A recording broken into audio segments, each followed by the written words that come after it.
After painting Van Gogh for my Masters Reimagined portrait series, I felt inspired to create something connected to his Almond Blossoms. That piece was a gift Van Gogh made for his brother Theo, after Theo's first son was born. It carried such tenderness, a promise of new life, of hope. Right after finishing the Van Gogh painting video, I was planning to paint a girl in front of the blossoms. I love painting female portraits. But something happened that changed everything, and I knew I had to paint my son instead. One day at daycare, his teacher pulled me aside. She gently explained that he'd been doing something that made the other kids uncomfortable. She said the way he responded when told, "That's not nice, let's say sorry," was something she couldn't understand, even after 20 years of experience. That really stopped me in my tracks. I couldn't stop thinking about it. As his mother, I know I'm probably biased, but I kept wondering, what if what we're seeing as different is actually a gift, something special if nurtured with care? What if instead correcting it with just, "No, don't do that," we offered it a path, or many paths, that we could walk, explore, and grow through? That same day, something else happened that made me realize this wasn't just about him. It was about me, too. He and I had a moment after school that very same day. We both reacted the same way to a situation.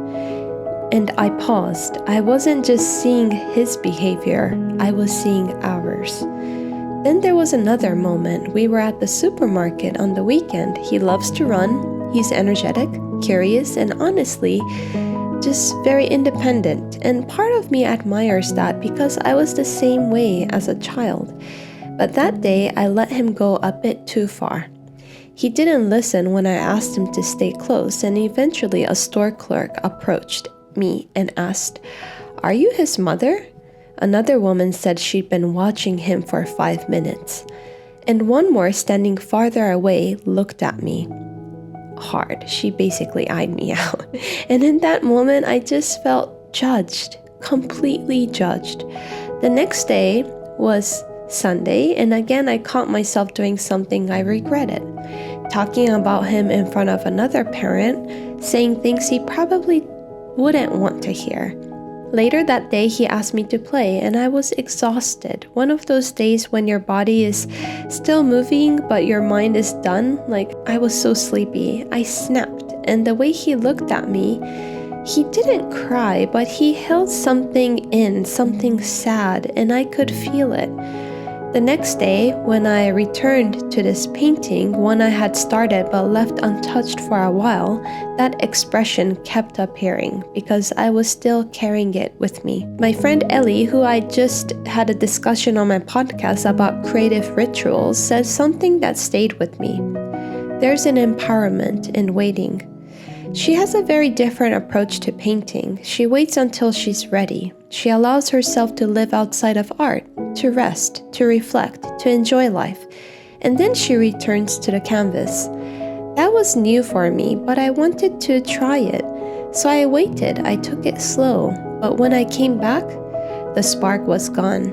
I even made a short video earlier about how that pause made it hard to re-enter the work. Still, I picked up the brush that Monday after 3 emotionally heavy days and started painting.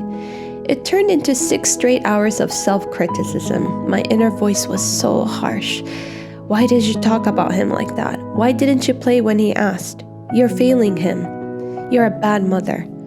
That doesn't happen often. Usually, painting is a calm place for me, but not that day. I've read about this inner critic. Julia Cameron writes about it in The Artist's Way, but I hadn't experienced it like this before.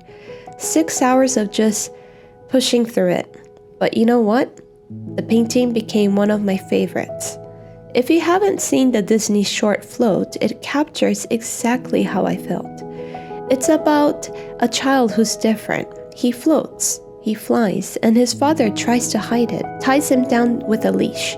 But one day in public, the child floats, flies again, gets excited at the park, and the father shouts, "Why can't you just be normal? Why can't you just be normal?" That moment It really hit me because I think deep down that's what I was feeling.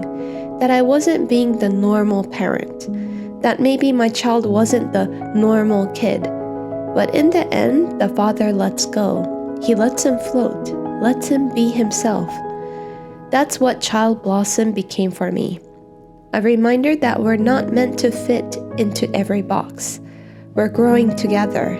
As parents, maybe our role isn't to give them one right path, but to offer branches, like almond blossoms, soft, reaching, strong. Paths that they can choose, with us beside them. I hope this painting brings you some hope. It certainly brought me some.